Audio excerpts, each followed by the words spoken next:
کو پوری طرح کوہنیوں سے، ہاتھ کے کوہنیوں سے اوپر چڑھائے، کوہنی تک نہیں، کوہنی کے اوپر تک چڑھائے، اور سب سے پہلے بسم اللہ کہیں۔ اتنا یاد رکھے کہ وضو میں 4 فرض ہے۔ کتنے فرض ہے؟ 4 فرض ہے۔ یہ 4 فرض اگر ان چاروں میں سے ایک بھی اگر چھوٹ گیا تو آپ کا وضو نہیں ہوگا، آپ آئیں گے نماز پڑھیں گے، آپ کی نماز نہیں ہوگی۔ یہ شرط ہے، اللہ کا قانون، اللہ کا نظام ہے۔ عبادت ہماری مرضی کے مطابق نہیں، عبادت اللہ کی مرضی کے مطابق، اللہ کے حکم کے مطابق۔ جیسی کرنے کو کہا ہے ویسی ہی کریں گے، جتنا کرنے کو کہا ہے اتنا ہی کریں گے۔ بات سمجھ میں آ رہی ہے؟ تو 4 چیزیں وضو میں فرض ہے، اتنی بات یاد۔ پہلے فرض کو ہم ڈسکس کرتے ہیں۔ نمبر 1، پورے چہرے کا 1 مرتبہ دھونا، پیشانی کے بال سے لے کر ٹھڈی کے نیچے تک، ایک کان کی لو سے لے کر دوسرے کان کی لو تک 1 مرتبہ پورے چہرے کا دھونا، یہ فرض ہے۔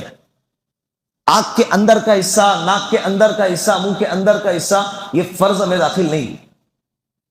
ہاں، اگر آنکھ سے گندگی جو باہر نکلتی ہے نا، جس کو چپڑا کہتے ہیں، اس کو نکالے تو اتنی جگہ پر پانی پہنچانا ضروری ہے۔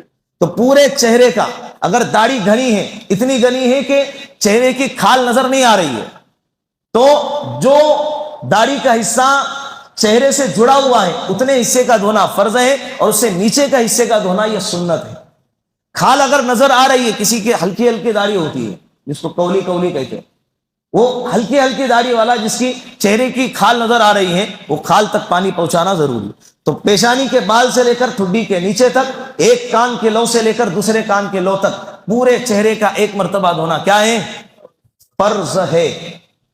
دوسرا فرض، دونوں ہاتھوں کو کوہنیوں سمیت، کوہنیوں تک نہیں، کوہنیوں سمیت دھونا 1 مرتبہ فرض ہے۔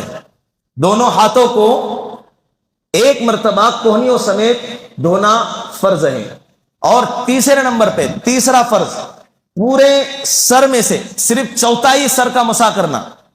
ہاتھ کو گیلا کریں گے اور پورے سر میں 1 مرتبہ ہاتھ پھرائے، پورے سر کے 4 حصے کر دو ہم، تو 4 حصوں میں سے اگر ایک حصے پر بھی، جس کو چوتھائی حصہ کہتے ہیں، ایک سر کے 4 حصے کرو، اور ایک حصہ جتنا بنتا ہے اتنے حصے پہ گیلا ہاتھ اگر پھیر دے، جس کو مسح کہتے ہیں، اتنا اگر پھیر دیں تو آپ کا فرض ادا، یہ فرض ہے، سنت کی بات نہیں کر، فرض ادا ہو جائے گا۔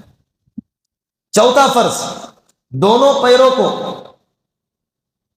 پیروں کو ٹخنوں سمیت دھونا، دونوں پیروں